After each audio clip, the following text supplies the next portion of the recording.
Good morning সবাইকে। আমি এর আগে একটা ভিডিও করেছিলাম। আমি সেখানে বলেছিলাম যে আমার যে অ্যাপটা আমি লঞ্চ করব সেখানে তার টেকনিক্যাল পার্টগুলো নিয়ে ডিসকাস করেছিলাম। আজকে ঠিক 2-3 মিনিটের একটা ভিডিও।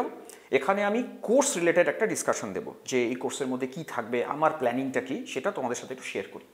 তো ওই জন্য হেডিংটা লিখেছি আমি কোর্স ওভারভিউ। তো তোমরা হেডিংয়ে দেখবে আমি এর আগের দিন ভিডিওতে বলেছিলাম যে একটা লেকচার প্ল্যানার থাকবে।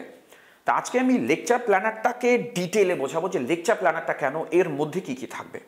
তোমরা পয়েন্টগুলো একটু পড়ো। আমি কি করেছি, আমি প্রত্যেকটা টপিকের প্রথমত লেকচার প্ল্যানারে আমি আমার ফুল শিডিউল দেব। ফুল শিডিউল মানে আমি পুরো বছরে কোন টপিকের ওপরে কটা ভিডিও করব, সেই ভিডিওগুলো কোন কোন ডেটে রিলিজ হবে, ডিপিপি কবে রিলিজ হবে, এই রিলেটেড এভরিথিং ডিটেইলিং আমি লেকচার প্ল্যানারের মধ্যে রাখবো। ওই জন্য লিখেছি the detail schedule for each video release, কোন ভিডিও কবে রিলিজ হবে বেরোবে।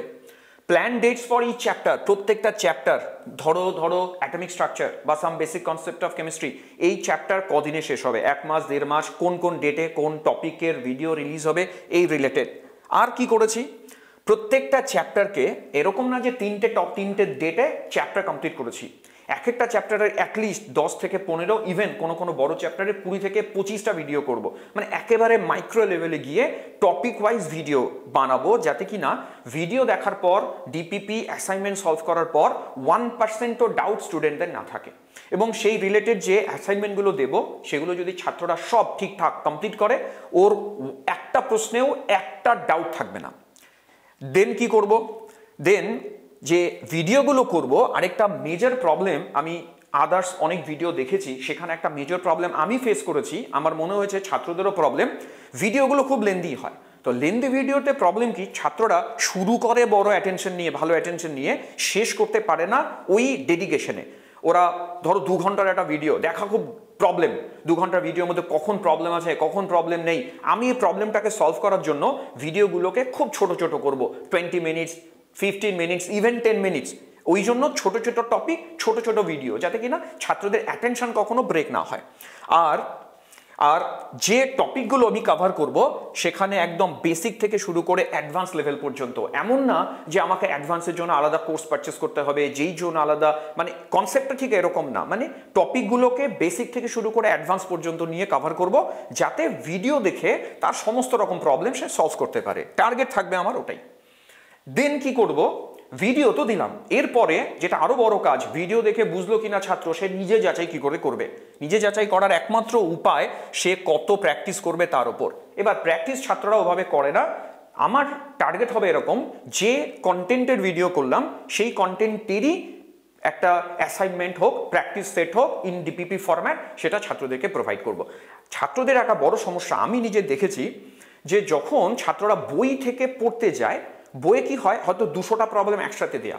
এবার ছাত্র আজকে একটা টপিক পড়লো, সে বাড়িতে গিয়ে কোথায় খুঁজবে ওই টপিকের প্রবলেম কোথায়, এই প্রবলেমে যাতে ওরা না পড়ে, আমি টপিক ওয়াইজ ওদেরকে অ্যাসাইনমেন্ট প্রোভাইড করব, সেই অনুযায়ী টেস্ট প্রোভাইড করব।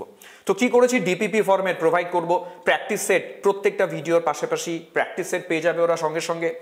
আর টেস্টগুলো থাকবে লেকচার কন্টেন্টের উপর বেস করে, যা লেকচার প্রোভাইড করব তার উপর বেস করে টেস্ট রাখবো।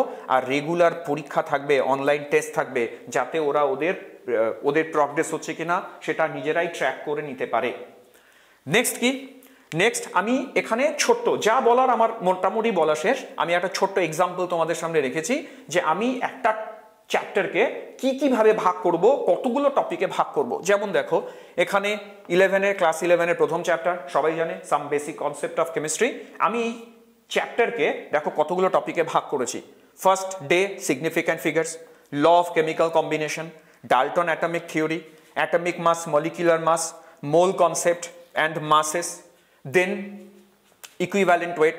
কনসেন্ট্রেশন ফ্যাক্টর একটা ক্লাসে হবে না, সবাই জানে, মোলারিটি, নর্মালিটি, ফর্মালিটি, বহু কিছু আছে।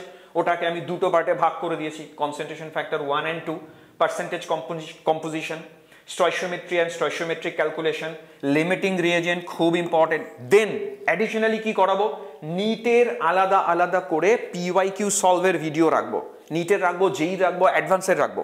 আর ডাউট সলভিং ক্লাস থাকবে। তো একটা চ্যাপ্টারকে আমি এতগুলো পার্টে ডিভাইড করেছি, খুব কম করে হলো এখানে 13 থেকে 14খানা টপিক আছে। আমার আজকে এইটুকুই বলার ছিল, খুব সময় নষ্ট করব না, তোমরা এবার দেখতে থাকো, কোর্সটা পাবলিশ করি, কন্টেন্টগুলো সেভাবে আসবে। Thank you.